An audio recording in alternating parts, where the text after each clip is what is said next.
I'm Scott Zurilla. Glad you are with us. And it is a real pleasure to welcome in the co-founder and president of Compassion Delivered, Amanda Anschutz. Amanda, thank you for joining me. How are you today? I'm good. Thank you so much for having me. Well, thank you for joining me. Now, Amanda, there's lots of ways to talk about this. And unfortunately, during the pandemic, food insecurity has become a real issue in this country. And I know that you at Compassion Delivered, you're kind of in the anti-food insecurity business, are you not? That is a good, yes, yes, we are. We're more on the food as medicine side of this food initiative. So yeah, absolutely. So tell us exactly what you do at Compassion Delivered.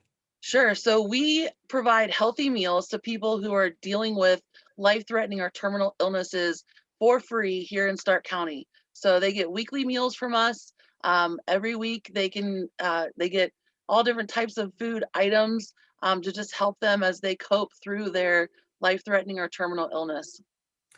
You know, Amanda, it's funny because those of us that don't have to worry about that, it's kind of out of sight, out of mind. So, you know, how exactly did you come about starting Compassion Delivered? Because again, it seems as though it's something that if it doesn't really touch you, you may not be aware of it. Absolutely. So, my husband and I have been together for almost 10 years, almost married for 6. And so my husband's an executive chef, and when we first started dating, one of the things I asked him is, if you could do anything with your career that didn't involve money, what would you do? Because you're a talented culinary chef. And he said, I could see myself helping people that are maybe sick. And I just thought at the time that was a really sweet answer. I knew then I wanted to marry him, but so we got married in 2015 and we merged our finances like you do when you get married. And I had been making a donation to a nonprofit in Denver, Colorado, because my cousin worked for them. And so during that time, my husband said, "What is this donation for?" I said, "Hey, I just send it because my cousin works there." And he said, "Well, what do they do?" And I said, "I have no idea."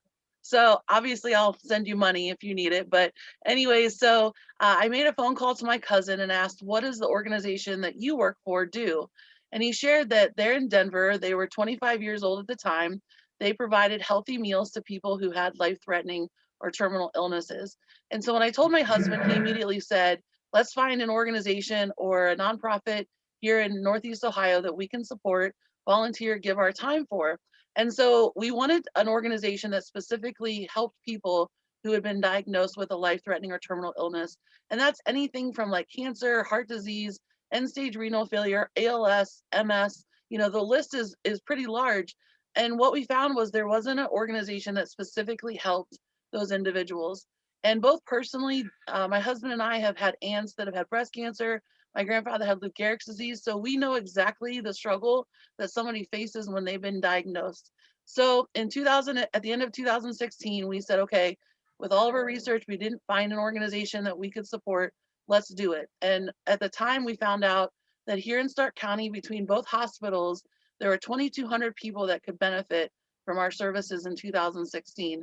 So we officially became a nonprofit in January of 2017, and we have just been going full steam ahead for the last 4.5 years. Well, Amanda, that is truly a wonderful story. It really is. And it's also great that your husband is chef because I guess that means you Yes, don't do too much cooking.